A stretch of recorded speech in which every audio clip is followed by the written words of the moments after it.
ಕೊಡಕ ವೇದಿಕೆ ಮೇಲೆ ನಮ್ಮೆಲ್ಲರಿಗೂ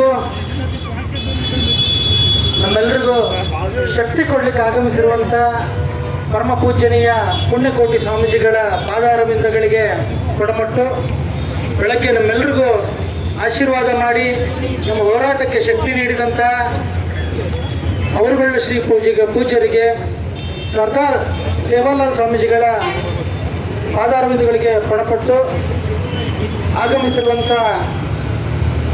ಇಲ್ಲಿಗೆ ಆಗಮಿಸಿರುವಂಥ ನನ್ನ ಜಿಲ್ಲೆಯ ಎಲ್ಲ ಮಂಡಲದ ಅಧ್ಯಕ್ಷರುಗಳೇ, ಜಿಲ್ಲಾ ಪದಾಧಿಕಾರಿಗಳೇ, ಮೋರ್ಚಾಗಳ ಅಧ್ಯಕ್ಷ ಪ್ರಧಾನ ಕಾರ್ಯದರ್ಶಿಗಳೇ, ಪದಾಧಿಕಾರಿಗಳೇ, ವಿಶೇಷವಾಗಿ ಬೆಳಗ್ಗಿಂದನೂ ನಮ್ಮ ಜೊತೆಗಿರುವಂಥ ತಾಯಂದ್ರೆ,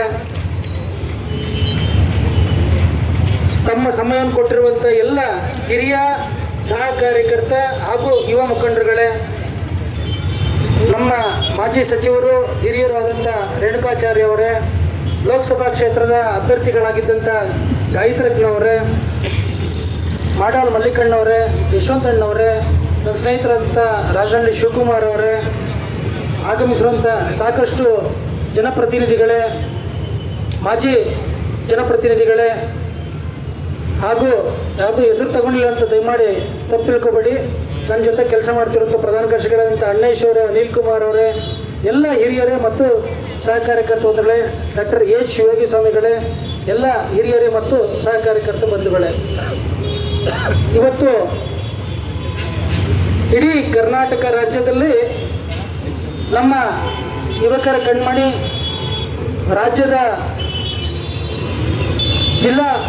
ರಾಜ್ಯದ ಭಾರತೀಯ ಜನತಾ ಪಾರ್ಟಿಯ ಅಧ್ಯಕ್ಷರು, ಶಿಕಾರಿಪುರದ ಶಾಸಕರು, ನಮ್ಮೆಲ್ಲರ ಯೂತ್ ಐಕಾನ್ ಆದಂಥ ವಿಜಯಣ್ಣನವರ ನೇತೃತ್ವದಲ್ಲಿ ನಾವು ಇವತ್ತು ವಕ್ಫ್ ಬೋರ್ಡಿನ ವಿರುದ್ಧವಾಗಿ ನಾವು ಹೋರಾಟವನ್ನು ಹಮ್ಮಿಕೊಂಡಿದ್ದೀವಿ. ಈ ಒಂದು ಕಾರ್ಯಕ್ರಮಕ್ಕೆ ಇಡೀ ರಾಜ್ಯದ ಎಲ್ಲ ಮಠಾಧೀಶರುಗಳು ಪ್ರತ್ಯಕ್ಷವಾಗಿ ಪರೋಕ್ಷವಾಗಿ ನಮಗೆ ಸಹಕಾರ ಕೊಟ್ಟಿದ್ದಾರೆ. ನಿಜವಾಗ್ಲೂ ಅವರೆಲ್ಲರಿಗೂ ನಾನು ನಮ್ಮ ಭಾರತೀಯ ಜನತಾ ಪಾರ್ಟಿ ಚಿರಋಣಿಯಾಗಿರುತ್ತೆ. ಅಷ್ಟೇ ಅಲ್ಲ, ವಿಶೇಷವಾಗಿ ಇವತ್ತು ದಾವಣಗೆರೆ ಮಠಾಧೀಶರುಗಳು ನಮಗೆ ಸಹಕಾರ ಕೊಟ್ಟಿದ್ದು ವಿಶೇಷ. ಅದರ ಜೊತೆಗೆ DSSನ ಸ್ನೇಹಿತರು ನಮ್ಮ ಜೊತೆಗೆ, ಬಂಧುಗಳು ನಮ್ಮ ಜೊತೆ ಬಂದು ಸಹಕಾರ ಕೊಟ್ಟು ನಿಜವಾಗ್ಲೂ ನನಗೆ ಭಾಳಷ್ಟು ಖುಷಿಯಾಗಿದೆ. ನಿಮ್ಮೆಲ್ಲರೂ ಪರವಾಗಿ ಅವ್ರಿಗೆ ಅಭಿನಂದನೆ ತಿಳಿಸ್ತೇನೆ. ಹಾಗೆ ಕೇವಲ ನಾವಷ್ಟೇ ಅಲ್ಲ, ಈ ಕಾರ್ಯಕ್ರಮಕ್ಕೆ ದೇಶಕ್ಕೆ ಅನ್ನ ನೀಡುವಂಥ ರೈತರು ಕೂಡ ಬಂದಿದ್ದಾರೆ. ಅದು ಕೂಡ ಪಕ್ಷವನ್ನು ಮರೆತು ನಾವು ಆ ಪಕ್ಷ ಈ ಪಕ್ಷ ಅಂತ ಹೇಳ್ದೇ ನಮ್ಮ ಜೊತೆ ಬಂದು ನಿಂತಿದ್ದಾರೆ. ಅವ್ರಿಗೂ ಕೂಡ ನಾನು ಹೃತ್ಪೂರ್ವಕವಾದ ಅಭಿನಂದನೆಗಳನ್ನು ತಿಳಿಸ್ತೀನಿ. ಅಷ್ಟೇ ಅಲ್ಲ, ಇವತ್ತು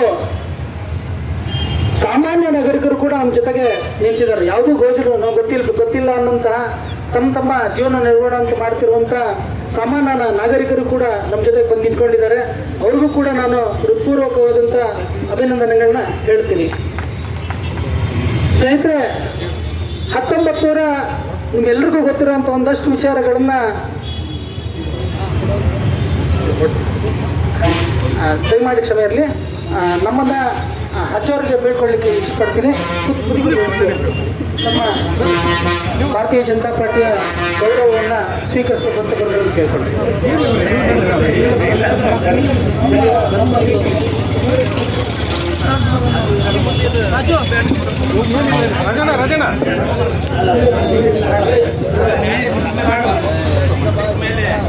ಮಠಕ್ಕೆ ಹೋಗಿ ಗೌರವ ಮಾತಾಡಿ, ನಾವು ಕಳಿಸ್ಬರ್ತೇವೆ.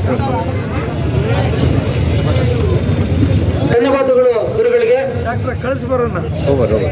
ತಮಗೆ ತಮ್ಮೆಲ್ಲರಿಗೂ ಗೊತ್ತಿರುವಂತ ಒಂದಷ್ಟು ವಿಚಾರಗಳನ್ನ ನಾನು ಹಂಚ್ಕೊಳ್ಲಿಕ್ಕೆ ಇಷ್ಟಪಡ್ತೀನಿ. 1995 ಏನೋ ವಕ್ಫ್ ಬೋರ್ಡ್ ಅನ್ನ ಕಾಂಗ್ರೆಸ್ಸಿನ ನೇತಾರರುಗಳು ಒಂದಷ್ಟು ತಿದ್ದುಪಡಿ ತರೋದ್ರ ಮೂಲಕ ವಕ್ಫ್ ಬೋರ್ಡ್ಗೆ ಯಾವ ತರದ ಅಧಿಕಾರಗಳನ್ನು ಕೊಟ್ಟರು ಅಂದ್ರೆ, ಯಾವುದೇ ಆಸ್ತಿ ಆಗಿರ್ಬೋದು, ಮಠ ಮಂದಿರಗಳ ಆಸ್ತಿ ಆಗಿರ್ಬೋದು, ಸಾರ್ವಜನಿಕರ ಆಸ್ತಿ ಆಗಿರ್ಬೋದು, ಸರ್ಕಾರಿ ಆಸ್ತಿ ಆಗಿರ್ಬೋದು, ಯಾವುದೇ ಆಸ್ತಿಗಳನ್ನ ತಂದು ಅಂತ ಹೇಳಿದ್ರೆ ಮುಗೀತು. ಒಂದು ಸಣ್ಣ ತನಿಖೆ ಮಾಡಿ ಇದು ನಂದು ಅಂತ ಏನಾದರೂ ಹೇಳಿದ್ರೆ, ಆ ಆಸ್ತಿಯ ಮಾಲೀಕರುಗಳಾದ ನಾವುಗಳು ನಮ್ಮ ದಾಖಲೆಗಳನ್ನು ತಗೊಂಡೋಗಿ ವಕ್ಫ್ ಬೋರ್ಡಿನ ನ್ಯಾಯಮಂಡಳಿ ಮುಂದೆ ನಮ್ಮ ಆಸ್ತಿಯ ಜಾಗ ಇದು, ನಮ್ಮ ಜಾಗ ಇದು ಅಂತ ಒಂದಷ್ಟು ಡಾಕ್ಯುಮೆಂಟ್ಗಳನ್ನು ಅವ್ರ ಮುಂದೆ ನಾವು ಕೊಡಬೇಕು. ಆ ಡಾಕ್ಯುಮೆಂಟ್ಗಳನ್ನ ಪರಿಶೀಲನೆ ಮಾಡೋದು ಯಾವುದು ಅಂದರೆ ಅದೇ ವಕ್ಫ್ ಬೋರ್ಡಿನ ನ್ಯಾಯಮಂಡಳಿ. ಅದರಲ್ಲಿ ಯಾರು ಇರ್ತಾರೆ? ನ್ಯಾಯಾಧೀಶರಾಗಲಿ ಸದಸ್ಯರಾಗಲಿ ಅಷ್ಟು ಮುಸಲ್ಮಾನರುಗಳೇ ಇರ್ತಾರೆ. ಈ ಥರದ ಒಂದು ಅಧಿಕಾರವನ್ನು ವಕ್ಫ್ ಬೋರ್ಡ್ಗೆ ನಮ್ಮ ಕಾಂಗ್ರೆಸ್ಸಿನ ನೇತಾರರು ಕೊಟ್ಟರು. ಏನಕ್ಕೆ ಕೊಟ್ಟರು ಅಂದರೆ ಕೇವಲ ತಮ್ಮ ಮತ ಬ್ಯಾಂಕಿಗೋಸ್ಕರ ಕೊಟ್ಟದ್ದು. ಇಡೀ ದೇಶದಲ್ಲಿ ನಾನು ಡಾಕ್ಟರ್ ಹೇಳ್ತಾರೆ ಅಂತ ಅನ್ಕೊಂಡಿದ್ದೆ ಶಿವಸ್ವಾಮಿ ಅವರು, ಇಡೀ ದೇಶದಲ್ಲಿ ಮಿಲಿಟರಿಗೆ 18 ಲಕ್ಷ ಚದರ ಅಡಿಗಳಷ್ಟು ಜಾಗ ಇದೆ. ಅದು 18 ಲಕ್ಷ ಎಕರೆಗಳಷ್ಟು ಜಾಗ ಮಿಲಿಟರಿಗಿದೆ, ಅಂದ್ರೆ ಅತಿ ಹೆಚ್ಚು ಜಾಗವನ್ನು ಹೊಂದಿರುವಂಥದ್ದು. ಅದು ಬಿಟ್ಟರೆ 12 ಲಕ್ಷ ಎಕರೆಗಳಷ್ಟು ರೈಲ್ವೆ ಜಾಗವನ್ನು ಹೊಂದಿದೆ. ಅದು ಬಿಟ್ಟರೆ ಈ ವಕ್ಫ್ ಬೋರ್ಡ್ 8 ಲಕ್ಷ ಚದರ ಅಡಿಗಳ 8 ಲಕ್ಷದಷ್ಟು ಎಕರೆಗಳನ್ನ ವಕ್ಫ್ ಬೋರ್ಡ್ ಹೊಂದಿದೆ. ಈ ದೇಶದಲ್ಲಿ ಬಹುಸಂಖ್ಯಾತರು ಯಾರು ಅಲ್ಪಸಂಖ್ಯಾತರು ಯಾರು ಅನ್ನೋದನ್ನ ಯೋಚನೆ ಮಾಡಬೇಕಂತ ಒಂದು ಪರಿಸ್ಥಿತಿ ನಾವಿದ್ದೀವಿ. ಕಂಡು ಜಾಗಗಳನ್ನ ನಮ್ದು ಅಂತ ಹೇಳ್ಕೊಳ್ಳೋಂಥ ವಕ್ಫ್ ಬೋರ್ಡ್ ಇವತ್ತು ಉದಾಹರಣೆ ನಾನು ಹೇಳ್ತೀನಿ. ಕರ್ನಾಟಕದಲ್ಲಿ ಸರ್ ಎಂ ವಿಶ್ವೇಶ್ವರಯ್ಯನವರು ಓದಿರುವಂಥ ಸರ್ಕಾರಿ ಶಾಲೆ ಇದನ್ನ ಒತ್ತು ಹೇಳ್ತೀನಿ, ನಮ್ದು ಅಂತ ಹೇಳ್ತಿದೆ. 2-3 ಸಾವಿರ ಜನ ಇರುವಂತ ಹಳ್ಳಿ, ಒಬ್ಬ ಮುಸಲ್ಮಾನ ಅಲ್ಲಿಲ್ಲ. ಆ ಇಡೀ ಹಳ್ಳಿ ವಕ್ಫ್ ಬೋರ್ಡ್ದು ನಮ್ದು ಅಂತ ಹೇಳ್ತಿದೆ. ಅರಣ್ಯ ಪ್ರದೇಶಗಳನ್ನ ನಮ್ದು ಅಂತ ಹೇಳ್ತಿದೆ. ಸಾವಿರಾರು ಎಕರೆ ಜಮೀನುಗಳು ಏನು ದೇಶಕ್ಕೆ ಅನ್ನ ನೀಡುವಂತ ರೈತರ ಜಮೀನನ್ನು ನಮ್ದು ಅಂತ ಹೇಳ್ತಿದೆ. ಇದೆಲ್ಲದು ನಮ್ದು ಅಂತ ಹೇಳೋ ಉದ್ದಟತನ ಹೆಂಗಂತ ಅಂದ್ರೆ ಈ ಕಾಂಗ್ರೆಸ್ಸಿನ ದುರುಳರಿಂದ ಕೇವಲ ಮತ ಬ್ಯಾಂಕಿಗೋಸ್ಕರ ಇವರಿಗೆ ಕೊಟ್ಟಿರುವಂತ ಅಧಿಕಾರವನ್ನ ಈ ಸಿದ್ದರಾಮಯ್ಯ ಮತ್ತು ಜಮೀರ ಈ ಇಬ್ರು ಅದನ್ನ ಉಪಯೋಗ ಮಾಡಿಕೊಂಡ್ರು. ಈ ಜಮೀರ ಏನು ವಕ್ಫ್ ಬೋರ್ಡಿನ ಮಂತ್ರಿ ಆದ್ರೂ ಆ ನಂತರ ಈ ಎಲ್ಲ ನಮ್ಮ ಪ್ರಾಣಿಗಳಲ್ಲಿ ವಕ್ಫ್ ಬೋರ್ಡ್ನ ಹೆಸರು ಬರ್ಲಿಕ್ಕೆ ಶುರುವಾಯಿತು. ನಿಜವಾಗ್ಲೂ ಒಂದು ಥರದಲ್ಲಿ ಆ ಜಮೀರನಿಗೆ ನಾವು ಧನ್ಯವಾದ ಹೇಳಬೇಕು. ಯಾಕಂದ್ರೆ ಅವನು ಮಾಡಿದ ಒಂದು ಉಪಕಾರದಿಂದ ಇವತ್ತು ನಾವೆಲ್ಲರೂ ಕೂಡ ಒಗ್ಗಟ್ಟಾಗಿ ಕೆಲಸ ಮಾಡ್ತಾ ಇದ್ದೀವಿ. ಜಾತಿ ಮತ ಭೇದ ಪಕ್ಷ ಎಲ್ಲದನ್ನು ಬಿಟ್ಟು ನಾವು ಕೆಲಸ ಮಾಡಲಿಕ್ಕೆ ಅನುಕೂಲ ಮಾಡಿಕೊಟ್ಟಿದ್ದಾನೆ. ಆದರೆ ಈ ಒಂದು ವೇದಿಕೆ ಮುಖಾಂತರ ಕಾಂಗ್ರೆಸ್ಸಿನ ಸ್ನೇಹಿತರಿಗೊಂದು ವಿಷಯನ ಹೇಳಲಿಕ್ಕೆ ಇಷ್ಟಪಡ್ತೀನಿ. ಈ ಜಮೀರ ಈ ರಾಜ್ಯದ ಒಂದು ಕ್ಯಾನ್ಸರ್ ಇದ್ದಂಗೆ. ಈಜೆ ಹಳ್ಳಿ ಕೆಜೆ ಹಳ್ಳಿ ಶುರುವಾಗಿತ್ತು ಆ ಕ್ಯಾನ್ಸರ್, ಇವತ್ತು ಇಡೀ ರಾಜ್ಯ ಕಪ್ಕೊಂಡಿದೆ ವಕ್ಫ್ ಹೆಸರಲ್ಲಿ. ಒಂದು ತಿಳ್ಕೊಳ್ಳಿ, ಕಾಂಗ್ರೆಸ್ಸಿನ ನಾಯಕರೇ ಕೇವಲ ಮುಸಲ್ಮಾನರ ಓಟಿಗೋಸ್ಕರ ಅವನನ್ನು ಬಳಸ್ಕೊಡ್ತಾ ಇದ್ದೀರಾ, ಅವನನ್ನು ಬೆಳೆಸ್ತಾ ಇದ್ದೀರಾ. ಇದು ಬಹಳ ದಿನ ಇಲ್ಲ, ಇನ್ನು 10-12 ವರ್ಷ ಹೋಯ್ತು ಅಂದ್ರೆ PFI SDPI ಇನ್ಯಾವುದೋ ಒಬ್ಬ ಮುಸಲ್ಮಾನ ಸಂಘಟನೆ ರಾಜಕೀಯ ಪಕ್ಷ ಕೆಲಸ ಮಾಡ್ಲಿಕ್ಕೆ ಶುರು ಆಯ್ತು ಅಂದ್ರೆ ಮೊದಲು ತಲೆ ಮೇಲೆ ಕಾಲಿಡೋದು ಕಾಂಗ್ರೆಸ್ಗೆ. ಅದನ್ನ ನೆನ್ಪಿಡ್ಕೊಳ್ಳಿ. ಅವತ್ತು ಈ ಹಿಂದೂಗಳು ಯಾರೂ ನಿಮ್ಮ ಜೊತೆಗಿರಲ್ಲ. ಅವತ್ತು ಆ ಅರಾಷ್ಟ್ರೀಯವಾದಿ ಮುಸಲ್ಮಾನರು ಕೂಡ ನಿಮ್ಮ ಜೊತೆಗಿರಲ್ಲ. ಈ ಒಂದು ಯೋಚನೆನ ಮಾನ್ಯ ಸಿದ್ದರಾಮಯ್ಯನವರು ದಾವಣಗೆರೆಯಲ್ಲಿರುವಂಥ ರಾಜಕೀಯ ಧುರೀಣರುಗಳು ಯೋಚನೆ ಮಾಡಬೇಕು. ದಾವಣಗೆರೆ ವಿಚಾರದಲ್ಲಿ ನಿಜ ಬಡಾವಣೆಯಲ್ಲಿ ವಕ್ಫ್ ಬೋರ್ಡಿನ ಹೆಸರು ಬಂದಿದೆ. ಈ ವಕ್ಫ್ ಬೋರ್ಡ್ ಹೆಸರು ಬಂದ ತಕ್ಷಣ ಅಲ್ಲಿಯ ಎಲ್ಲ ನಾಗರಿಕರು ವಿರೋಧ ಮಾಡ್ಲಿಕ್ಕೆ ಶುರು ಮಾಡಿದ್ರು. ಆಗ ಮಾನ್ಯ ನೂಡಾ ಅಧ್ಯಕ್ಷರಾದಂಥ ದಿನೇಶ್ ಶೆಟ್ಟಿ ಅವರು ಒಂದಷ್ಟು ಕಾಂಗ್ರೆಸ್ಸಿನ ಪುಟಾರಿ ರಾಜಕಾರಣಿಗಳು ಬಂದು ಅಲ್ಲಿ ಸಭೆ ಮಾಡ್ತಾರೆ. ಅಧಿಕಾರಿಗಳ ಮೇಲೆ ಒತ್ತಡ ಹೇರಿ ಒಂದಷ್ಟು ವಿಚಾರಗಳನ್ನ ಹೇಳ್ತಾರೆ ಅಧಿಕಾರಿಗಳಿಂದ. ಇನ್ನು 2-3 ದಿನದಲ್ಲಿ ಈ ವಕ್ಫ್ ಬೋರ್ಡಿನ ಹೆಸರನ್ನು ನಾವು ತೆಗೆಸ್ತೀವಿ ಅಂತ ಹೇಳಿ. ಇದು ನಿಶಾಂಕಲ್ ಮಾತ್ರ ಸರ್ವೆ ನಂಬರ್ 48 ಇದ್ದಿದ್ದು 53 ಆಯ್ತು ಅಂತ. ನಾನು ತಾಲೂಕು ದಂಡಾಧಿಕಾರಿಗಳಿಗೂ ಮತ್ತೆ ಈ ಕಾಂಗ್ರೆಸ್ಸಿನ ಪುಡಾರಿ ರಾಜಕಾರಣಿಗಳಿಗೂ ಒಂದು ವಿಷಯಗಳನ್ನ ಕೇಳಲಿಕ್ಕೆ ಇಷ್ಟಪಡ್ತೀನಿ. ಕೇವಲ ದಿಶಾಂಕಲ್ ಅಷ್ಟೇ ಬಂದಿದೆಯಾ ಅಥವಾ ನಿಮ್ಮ ಪಾಣಿಯಲ್ಲೂ ಬಂದಿದೆಯಾ, ಮುಟೇಶನ್ನಲ್ಲೂ ಬಂದಿದೆಯಾ? ಭಾರತೀಯ ಜನತಾ ಪಾರ್ಟಿ ಜಿಲ್ಲಾ ಘಟಕ 1912ರಿಂದ ಇಲ್ಲಿವರೆಗೆ ಡಾಕ್ಯುಮೆಂಟ್ಗಳನ್ನು ತಗೊಂಡ್ಬಂದಿದೆ, ತರಿಸಿದೆ. ಇದಕ್ಕೋಸ್ಕರ 7-8 ದಿನಗಳ ಕಾಲ ನಮ್ಮ ವಕೀಲರುಗಳು ಮತ್ತು ನಮ್ಮ ಪದಾಧಿಕಾರಿಗಳು ಕೆಲಸ ಮಾಡಿದ್ದಾರೆ. 1912ರಿಂದ ಇಲ್ಲಿವರೆಗೂ ತಗೊಂಡು ಬಂದಿದ್ದೀವಿ. 1967ರಿಂದ ಹೆಚ್ಚು ಕಡಿಮೆ ವಕ್ಫ್ ಬೋರ್ಡಿನ ಹೆಸರು ಬಂದಿದೆ. ಅವತ್ತು ಅದೊಂದು ಆಯ್ತು ತಪ್ಪು. ಅಧಿಕಾರಿಗಳ ಕಣ್ತಪ್ಪಿಂದ ಆಗಿದೆ ಅಂತ ಹೇಳ್ತೀರಾ. ಆದ್ರೆ ಒಂದು ತಿಳ್ಕೊಳ್ಳಿ, ವಕ್ಫ್ ಬೋರ್ಡ್ ಕಣ್ತಪ್ಪಿಂದ ಆಗಿದೆಯೋ ಅಥವಾ ಹೇಳಿದೆಯೋ ಬಿಟ್ಟಿದೆಯೋ ತಾನು ಸೇರಿಸಿದೆಯೋ ಬೇರೆ ಸೇರಿಸಿದೆಯೋ ಅದು ಯಾವುದನ್ನು ಕೇಳಲ್ಲ. ಒಂದ್ಸರಿ ತಂದು ಅಂತ ಹೆಸರು ಬಂತು ಅಂದ್ರೆ ಅದು ಒಂದೇ ಅಂತ ಹೇಳ್ತದೆ. ಅದಕ್ಕಿರೋ ಅಧಿಕಾರವನ್ನು ಕೊಟ್ಟಿದ್ದು ಕಾಂಗ್ರೆಸ್ ಅವರೇ. ಹಾಗೆ ದಿನೇಶ್ ಶೆಟ್ಟಿ ಅವರೇ, ನೀವು ಹೇಳ್ತೀರಿ 2-3 ದಿನ ತೆಗೆಸ್ತೀವಿ, ಸರಿ ಮಾಡ್ತೀವಿ ಅಂತ. ಇವತ್ತೇನೋ ಬಂದಲ್ಲಿ ಹೇಳ್ತಾ ಇದ್ದೀರಿ, ಜನಗಳ ಕಣ್ಣಿಗೆ ಮಣ್ಣು ಎರಚ್ತಾ ಇದ್ದೀರಿ ಇದನ್ನು ತೆಗೆಸ್ತೀವಿ ಅಂತ ಹೇಳಿ. ಇದು ತಗ್ಸೋದು ಯಾವುದೋ ಒಬ್ಬ ಅಧಿಕಾರಿಯಿಂದ ಸಾಧ್ಯ ಆಗಲ್ಲ. ಕೋರ್ಟಲ್ಲಿ ಡಿಸೈಡ್ ಆಗಬೇಕು, ವಿಚಾರಣೆ ಆಗಬೇಕು, ಡಿಸೈಡ್ ಆಗಬೇಕು, ಅಥವಾ ಗೆಜೆಟ್ ನೋಟಿಫಿಕೇಶನ್ ಆಗಬೇಕು, ಗೌರ್ಮೆಂಟ್ ಆರ್ಡರ್ ಆಗಬೇಕು, ಅವಾಗ ಮಾತ್ರ ಸಾಧ್ಯ ಆಗುತ್ತೆ. 2-3 ದಿನದಲ್ಲಿ ಆಗೋದಾಗಿದ್ರೆ ಇಷ್ಟು ಚೆನ್ನಾಗಿ ಇಷ್ಟು ನಾವು ಹೋರಾಟ ಮಾಡೋಂಥ ಅವಶ್ಯಕತೆ ಇರಲಿಲ್ಲ. 2-3 ದಿನ ಟೈಮ್ ಕೇಳಿದ್ರೆ ಏನಾಗಿದೆ ಇವತ್ತು ಉತ್ತರ ಕೊಡ್ಬೇಕಲ್ವ ತಾವು? ಇವತ್ತು ದಾವಣಗೆರೆ ಜನತೆಯ ತಲೆ ಮೇಲೆ ಕಾಲಿಟ್ಟು ನೀವು ರಾಜಕಾರಣ ಮಾಡುವಂತ ಅವಶ್ಯಕತೆ ಏನಿತ್ತು ನಿಮಗೆ? ಕೇವಲ ಮುಸಲ್ಮಾನರು ಮಾತ್ರ ನಿಮ್ಗೆ ಓಟ್ ಹಾಕಿದ್ರ? ಹಿಂದೂಗಳು ಯಾರು ಹಾಕಿಲ್ವಾ? ನಿಜ ಬಡವಣೆಯ ನಾಗರಿಕರು ಯಾರು ನಿಮ್ಗೆ ಓಟ್ ಹಾಕಿಲ್ವಾ? ಇವತ್ತು ದಾವಣಗೆರೆ ಜಿಲ್ಲೆಯಲ್ಲಿ 106 ಎಕರೆ ವಕ್ಫ್ ಬೋರ್ಡ್ಗೆ ಹೋಗಿದೆ. ಅದು ಹೆಂಗ್ ಹೋಯ್ತು? ಇದಕ್ಕೆ ಉತ್ತರ ಕೊಡೋರು ಯಾರು? ಇವತ್ತು ರಾಜ್ಯವನ್ನು ಆಡ್ತಿರೋದು ನೀವೇ ಅಲ್ವಾ? ನಿಮ್ಮ ಜಮೀರ ಹೇಳ್ತಾರೆ ಮುಖ್ಯಮಂತ್ರಿಗಳ ಆದೇಶದ ಮೇಲೆ ನಾನು ಇವತ್ತು ವಕ್ಫ್ ಬೋರ್ಡ್ ಹೆಸರು ಸೇರಿಸ್ತಾ ಇದ್ದೀನಿ ಅಂತ ಹೇಳಿ. ಮುಖ್ಯಮಂತ್ರಿಗಳು ಎಲ್ಲಿದ್ದೀರಾ ನೀವು? ಉತ್ತರ ಕೊಡಿ. ಇದ್ರ ಬಗ್ಗೆ ಮಾತಾಡ್ಲಿಕ್ಕೆ ನಿಮ್ಗೆ ಟೈಮ್ ಇಲ್ಲ. ಮೂಡೋದ್ರಲ್ಲಿ ಆಗಿರುವಂತ ಹಗರಣಗಳನ್ನ ತಿಪ್ಪೆ ಸಾರೋ ಕೆಲಸ ಮಾಡಕ್ಕೆ ನಿಮ್ಗೆ ಟೈಮ್ ಇದೆಯಲ್ವಾ? ಇವತ್ತು ಚಿಂತಾಮಣಿಯಲ್ಲಿ ದಲಿತರ ಭೂಮಿ ಮೇಲೆ ಆಕ್ರಮಣ ಮಾಡಿದ್ದಾರೆ ವಕ್ಫ್ ಬೋರ್ಡ್ ಅವರು. ದಲಿತರು 100 ವರ್ಷಗಳಿಂದ ಅಲ್ಲಿ ಉಳುಮೆ ಮಾಡಿದಂತ ಜಾಗವನ್ನ ತಂತಿ ಮೇಲೆ ಹಾಕಿದ್ರು ವಕ್ಫ್ ಬೋರ್ಡ್ ಅವ್ರು ಬಂದು ಅದನ್ನು ಕಿತ್ತು ಆ ಜಾಗವನ್ನ ಉಳುಮೆ ಮಾಡ್ತಿದ್ದಂತ ದಲಿತರು ಉಳುಮೆ ಮಾಡಕ್ ಹೋದಾಗೆ ಈ ಸರ್ಕಾರ ಅವರ ದಲಿತರ ಟ್ರಾಕ್ಟರ್ಗಳನ್ನು ಜಪ್ತಿ ಮಾಡುತ್ತೆ, ದಲಿತರ ಮೇಲೆ ಕೇಸ್ಗಳನ್ನು ಹಾಕುತ್ತೆ. ನಮ್ಮ ಸಿದ್ದರಾಮಯ್ಯ ನೋಡ್ಕೊಂತ ಕೂರ್ತಾರೆ, ಜಮೀರ ನೋಡ್ಕೊಂತ ಕೂರ್ತಾನ. ನಮ್ಮ ಕಾಂಗ್ರೆಸ್ ನಾಯಕರು ಹೇಳ್ತಾರೆ ಇವತ್ತಲ್ಲ ನಾಳೆ ಸರಿ ಹೋಗುತ್ತೆ ಅಂತ ಹೇಳಿ. ಇದಕ್ಕೆ ಯಾರು ಉತ್ತರ ಕೊಡಬೇಕು? ಒಂದು ಕಡೆಯಿಂದ ರಾಜ್ಯಕ್ಕೆ ಬಂದ ತಕ್ಷಣ, ಸರ್ಕಾರಕ್ಕೆ ಅಧಿಕಾರಕ್ಕೆ ಬಂದ ತಕ್ಷಣ ದಲಿತರ ದುಡ್ಡನ್ನು ದೋಚಿದ್ರಿ. ದಲಿತರ ದುಡ್ಡಲ್ಲಿ ಬಿಟ್ಟಿ ಭಾಗ್ಯಗಳಿಗೆ ದುಡ್ಡು ಕೊಟ್ರಿ. ವಾಲ್ಮೀಕಿ ಹಗರಣ ಮಾಡಿದ್ರಿ, ಅಲ್ಲೂ ಕೂಡ ಹಿಂದುಳಿದವರಿಗೆ ತೊಂದರೆ ಕೊಟ್ರಿ. ಇವತ್ತು ಮಠಮಾನ್ಯಗಳ, ರೈತರ, ಸ್ಕೂಲ್ಗಳ, ಸರ್ಕಾರಿ ಜಾಗಗಳನ್ನ ಯಾವ ಕಾರಣಕ್ಕೆ ನೀವು ಕೊಡ್ತಾ ಇದ್ದೀರಿ ವಕ್ಫ್ ಬೋರ್ಡ್ಗೆ? ಅಷ್ಟೇ ಅಲ್ಲ, ನಾನೊಂದು ಪತ್ರಿಕೆಯಲ್ಲಿ ಓದಿದೆ, ನಮ್ಮ ಕೃಷ್ಣ ಬೈರೇಗೌಡರು ಹೇಳ್ತಾರೆ ಪ್ರತಿ ಜಿಲ್ಲೆಯಲ್ಲಿ ಒಂದಷ್ಟು ಜಾಗಗಳನ್ನ ಮುಸಲ್ಮಾನರಿಗೆ ಕೊಡ್ತೀವಿ ಅಂತ ಹೇಳಿ. ಯಾವ ಕಾರಣಕ್ಕೆ ಕೊಡ್ತಿದ್ದೀರಿ? ಇವತ್ತು ದಲಿತರಿಗೆ ಇವತ್ತು ಹೆಣ ಉಳ್ಳಿಕ್ಕೆ ಜಾಗ ಇಲ್ಲ. ಯಾರು ಕೊಟ್ಟಿದ್ದೀರಿ? ನಿಮ್ಗೆ ಯಾವ್ದಾರು ಕಾಣಲ್ವಾ? ಇನ್ನೊಂದವರು ಕಾಣಲ್ವಾ ನಿಮ್ಗೆ?